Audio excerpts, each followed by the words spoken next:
Dog, you have to move your fat head. Move your fat head, bitch. Move. Move your leg. She's like, what's going on? What's going on? What's that? What's that? What's that? Ooh, it's the Great Pumpkin!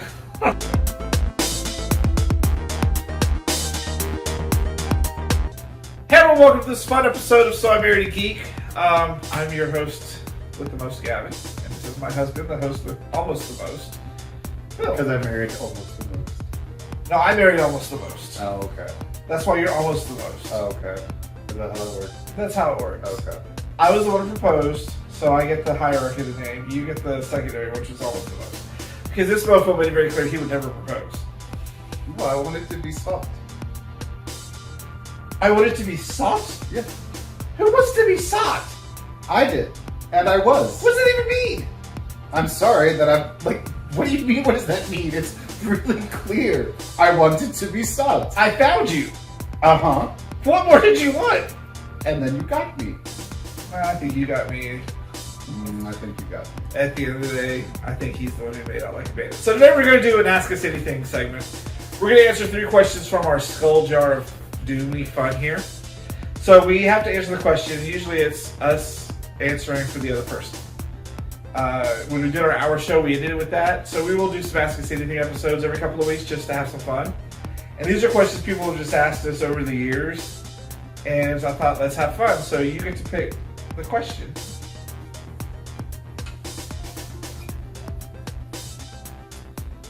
What is your favorite thing about each other? Ooh, okay. I'll kick this one off. So my favorite thing about Phil is, you gotta understand what the kindest person he is. Like, he's always, we gotta take care of people, we gotta do this, we gotta be nice. Like, he's really big on the Care Bear stereotype of things. Like, hey, we gotta do the right thing. Which bounces me out from let's throw a shopping cart into a pool on fire type of activities. And we have different languages. His is giving and mine is expressions. And so that's been fun to kind of figure out. And also just finally get him to fucking come out of his shell and do this shit has been my absolute favorite part. Because for years he was, I gotta be a businessman, I work for the state, blah, blah, blah, blah, blah. And I was like, fuck it, let's cut my hair, dye it pink, let's have fun. It was that, but it was also me getting to where I felt like for a long time I've avoided cameras. Like, I've got a friend I've known since the 2nd grade, and there might be 2 pictures of us together, and that's 30 years that I've known him, but I've avoided cameras for so long. So, my favorite thing about this one here is his sense of humor. So that crazy shopping cart in the burning pool thing, that's what I like about him. So I guess it does really balance, and we do balance each other out in that way. His sense of humor, like, on our first date, one of the things he asked me was, what was I looking for? And somebody was like, if you can make me laugh, that's more important than anything else. And we're coming up on 7 years together, and he's never made me stop laughing. Like, this motherfucker keeps me in stitches. Really? Even though you don't like my humor, you say it's very risque, and I'm going to get us fired or arrested or... That's why I have to be careful with him. Like, y'all, you don't know how many times I had to be like, all right, so you can't talk about this, or this. And I have to do that, because if I don't, he will. I have no filter. Something will come go. up. Someone will bring it up. One of his friends will be like, ha, ha, ha, ha, and they try to poke that button. Because they know. I have to give him a list of things he can't talk about. Yeah, so my friend Josh is this keeper of stories. Like, my favorite thing is he would call Josh and go, man, I just wish I could see drunk Gavin at some point in time. And before he's going to sit, Josh's like, no, you really don't know. You just don't fucking, everyone, don't ever bring that up. You just don't fucking do that. Yep. Because he was my 2 o'clock in the morning phone call when I was pissed drunk and couldn't open one eye, couldn't figure out why my eye couldn't open, and panicking because my eye would not open. This is the same friend who was like, oh, so he started dyeing your hair too. He used to dye my hair all the time. I told Gavin, he was like, I did? I don't remember that shit. Yeah, evidently he doesn't remember a lot from that. We dyed hair a lot back in the day. I'm doing blue again this week. He's got his pink. I made him do my hair with one hand, and it did not come out very well. Yeah, because this one's still healing. He got busted ass finger. Okay, question numero 2. I don't know where that came from. I don't know, Gomez. Where did it come from? Do you have the same music taste at all? Maybe. Mine is very limited. His is very. If it has beats or bars, it's in my playlist. That I listen to everything, y'all. She just wants to eat it. I have playlists for every day of the week, multiple playlists for every As day we've of the talked week. about before, he has a playlist to go to the freaking mailbox, which is 5 seconds away. We do have some overlapping tastes, and then we have very distinct, discrete tastes where we don't overlap at all. Like I like your Spice Disney Girls. your Disney princess stuff. I like can't do. Eminem. I like Madonna. I like Pink. I fucking love Pink. Baby Metal. I introduced him to Baby Metal. Mm-hmm. Oh, he was so mad at me for that. Well, he liked Baby Metal. I was like, oh my god, well, I have a metal playlist. And he didn't like any of the other songs of the metal playlist. But he liked This isn't Baby Metal. And then I have a lot of like soundtracks and things, so that's what I edit, paint, and create too. Like when I'm making things, I put that stuff on in the background. But he's got everything from silent era oldies to... Yeah, I've got everything on my playlists. And he has a lot of playlists, and they're really long. And he gets mad because they're like 500 songs long, and he can't shuffle 500 well enough, and it plays a lot of them repeatedly. Cause that irritates the crap out of me. We have talked about how we don't like YouTube Music. We love Google Play. Yeah. So YouTube Music, based on how many times you re-listen to the song, will put things higher in your algorithm, which is just dumb. So, and he learned a few things, like you do not turn off "I Will Survive." You do not motherfucking interrupt Car Wash.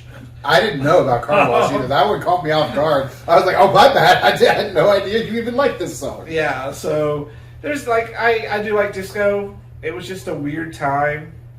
I can't do a lot of things from the 80s. That's the hard part, is I love music from the 80s. Like, my 80s playlist does have like 400 songs in it. And Gavin will, like, I remember the first time I spent like a day with Gavin, where it was just him and me. I was like, I saw New Order last night. He was like, who's that? The fuck is New Order? Like, I can't tell you who half these musicians are. Yeah, it was and then he gets mad because I'll sing a song, and he's like, oh, I didn't know you knew that song. I was like, yeah, it was in Moulin Rouge. Why he can't know the original, I don't know. And a lot of people are that way. They remember songs from Moulin Rouge, like great remixes, all those songs. I didn't know the show must go on. Bad covers. They were remixed for the movie. They were mashed up covers. remixes. If you watch the movie, you'd understand they are mashed up remixes. They're covers. They're not covers. They took multiple songs and mashed them together in mashups. Did the original singer sing on them, or did the bad actors and actresses in the movie do their bad singing on top of it? They're not bad. What are we talking about? Artifacts? We're talking about Fast Like Speed Racing? Yes. No, they are actors singing this stuff, and they're really good at singing this. Whoa! No. When you compare The Show Must Go On, which was originally done by Queen, by the way, you know, just saying, like, Freddie Mercury sings it, and then who the fuck sings it in Moulin Rouge? Nicole Kidman. They don't compare. Not even but close. It was such a great scene. So he gets mad when I know I know songs from movies that he hates, like Moulin Rouge. Yeah. That makes me laugh. Okay, let's do one more question. You get to pick it.